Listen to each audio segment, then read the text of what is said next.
सज्जन श्रोते हो, दर्शन साक्षात्कार तत्वज्ञान पाद आत्मोपनिषद पान 219 220 क्रमांक 10 ची पद्यरचना तुमच्या पुढे सादर करीत आहे.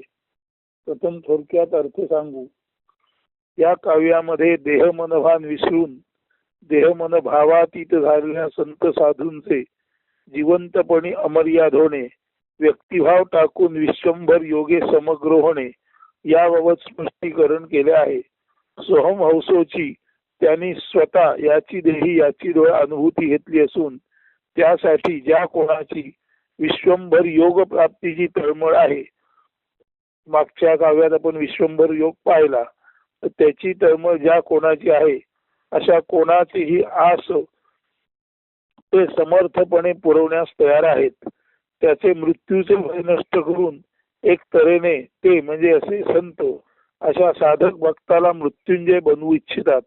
अशा साधकाचे मरण ही सरणावर चढवण्याची क्षमता त्यांचे अंगी आहे. आता ही क्षमता त्यांचे अंगी जी आहे ती संतांच्या मुखातून ही क्षमता कशी त्यांचे अंगी आहे हे सांगितलं जात आहे. आणि त्याचं आपण श्रवण ध्यान चिंतन निधिध्यासन केलं तर ती क्षमता त्याचा अर्थ लक्षात घेऊन अंतरंगात जर आपण निर्माण करायचा प्रयत्न केला तर आपल्यामध्येही निश्चित निर्माण होऊ शकेल. तर शीर्षक आहे चढवू सरणावरी तयाचे मरण. आता हा जो कोण साधक आहे त्याला लक्षात येत आहे की आपला इथला कारभार पृथ्वीवरचा संपलेला आहे आणि त्या कारणाने तो आधीच म्हणजे काळ येण्याआधीच या पृथ्वीवरून निघून जायची इच्छा व्यक्त करत आहे. चढवू सरणावरी तयाचे मरण. आता काव्य नीट ऐका. आवरीला आम्ही येथला पसारा, भूलो की नाही आता येर झारा, कणू रेणू पुरतेही आम्ही ना उरलो, संपुनिया गेलो विश्वंभर झालो, जरी थोडा फार आठव कोणासी, त्याचे अंतर्यामी भेटू आम्ही त्यासी, नाठवे जरी कोणी आम्हा कदा काळी, तरी शांत पडूनी ग्राहू विश्वमूळी, खेळ मांडलासे खेळ चाललासे, द्वैताचे मंथनी द्वैत सारे दिसे, द्वैत मुळीचा ज्यासी लागे ध्यास, स्वस्त चित्ती वैसे जरी त्यासी भेटू खास, चित्तास प्रकाशू भेद सारे जाळू, ज्ञानदीप लावूनी भूकतान हारू, संपवूनी आशा उजळू दश दिशा, मुक्त त्यासी करू फेडू माया पाशा, भयमुक्त त्यासी खास आम्ही करू, मृत्यू भय टाळूनी मरणासी मारू, चढू सरणावरी तयाचे मरण, त्याचे पायी आणू यम राजा शरण. आता हे संत काय म्हणतात, या पृथ्वीवरचा पसारा आम्ही आवरला आहे, आता परत भूलोकी येणं जाणं असा येर झाला आमच्यासाठी शिल्लक नाही. आम्ही अणुरेणू पुरते सुद्धा उरलो नाही, अणुरेणूपेक्षाही अति सूक्ष्म होऊन आम्ही खऱ्या अर्थाने आकाश व्याप्त झालो, विश्वंभर झालो.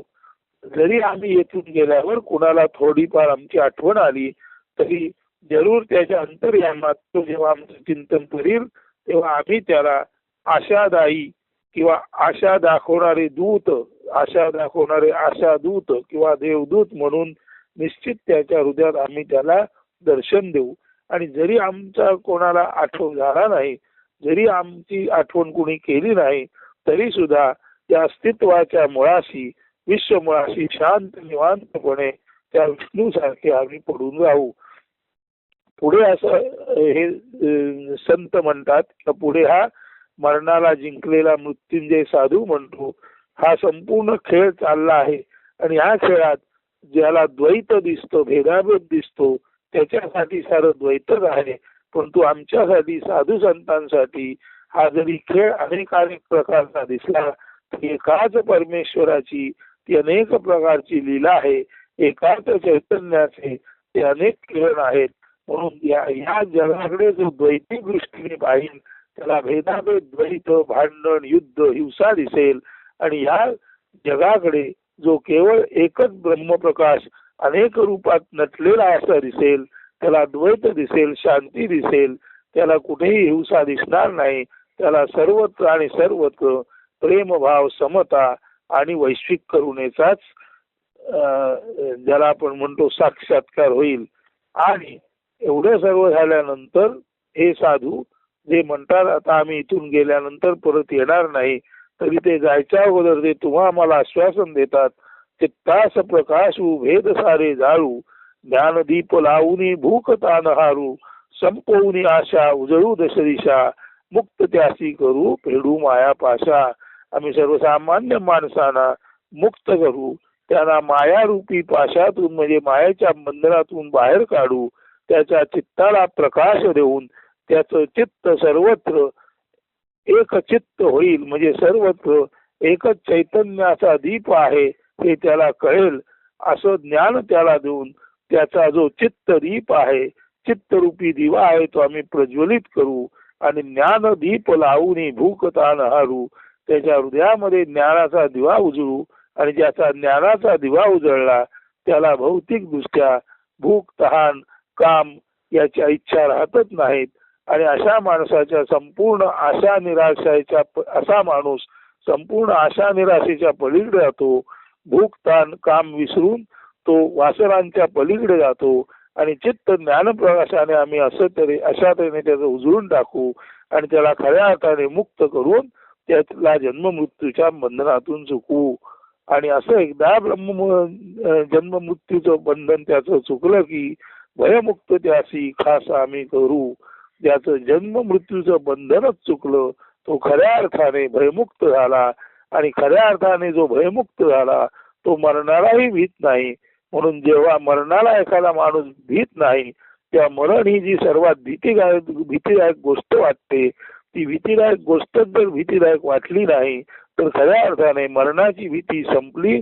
म्हणजे जो माणूस मरणाच्या भीतीतून मुक्त झाला त्या माणसानेच मृत्यूभय टाळून तोच खऱ्या अर्थाने मृत्युंजय झाला. म्हणून मृत्यूचे भय त्याचा आम्ही टाळू आणि मृत्यूवर जय मिळवणारा, मरणाला सुद्धा मारणारा, मरणाला सुद्धा मारून स्वतः उरणारा असा तो माणूस मृत्युंजय म्हणून आमच्या कृपेने सदा सर्व काळ या विश्वामध्ये सुशोभित होईल.